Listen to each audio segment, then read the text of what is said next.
スパーク道場 YouTube チャンネルです。本日のパートナーはトレーナーのたくまです。よろしくお願いします。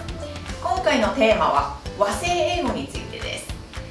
よく日本人の方でですね、カタカナの言葉をそのまま英語で使えると思っている方が多いと思うんですが、実は、意味が全然違ったり、意味が同じでもニュアンスが違ったり、使い方が違う言葉が多いんですね。なので今日はそのような和製英語についてお話ししたいと思います。はい。So, Takuma, 和製英語。Can you think of any examples? Yeah, so there are many times when we're speaking in English and someone who speaks Japanese will use a word in a different way than it's normally used in English. And these are actually English words, but they don't really transfer over completely in the English language. An example is claim. So in Japanese, kureimu.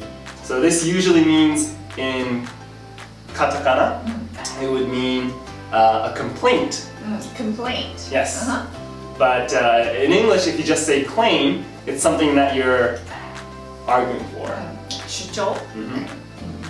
So that's a big example. So for example, if you say, I have a claim, that does not mean クレームがあります。It doesn't mean you have a complaint, Yes. right? Okay. So are there any other ones? Mansion. Okay.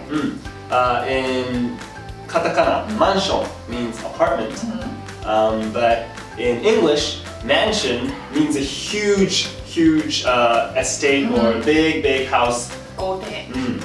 So if you just say, "Oh, I have a mansion in Meguro," that would people who are not familiar with the Japanese version of mansion would think that you have a huge house in Meguro. Oh, I see. And the alternative maybe also, or maybe similar, is apart, right? So I have an apart in Meguro. Does not make sense either. Why?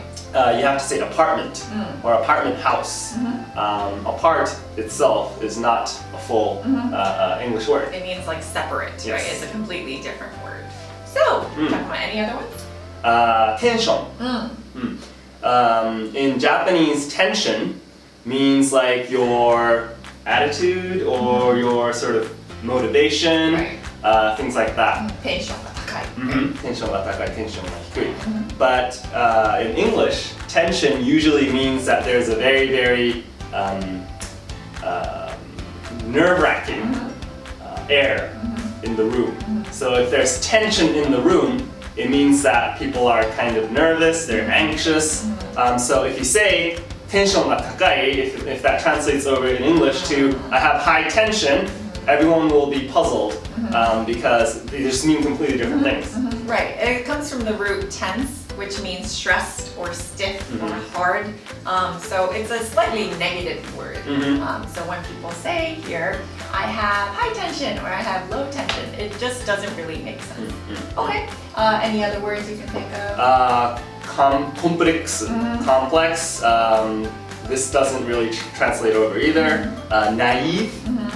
Naive is a word in English. Complex is also a word in English, but they're not used in the same way as complex or naive in Japan.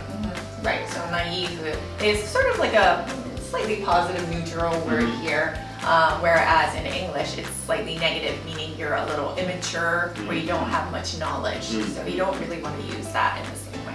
All right, and there are other words, right? Yeah. Whose roots are not English, but there are other foreign languages. But people in Japan tend to use in English thinking that it's an English word. What words are these? Tema. Tema is not from English. Okay. The English version of it is theme, and it is pronounced completely differently.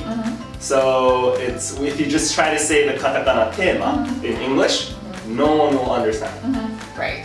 And usually theme in English is very broad. What people use here as tema usually translates to topic in English. So I would recommend using topic instead of theme.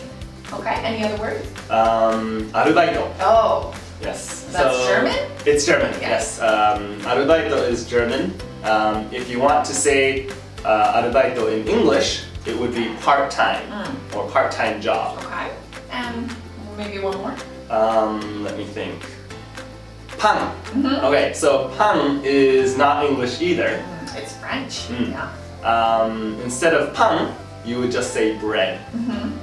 So I had bread and pasta for lunch Yes. instead of pan Yes. and pasta. If you're in France, maybe you can use pan. Yes.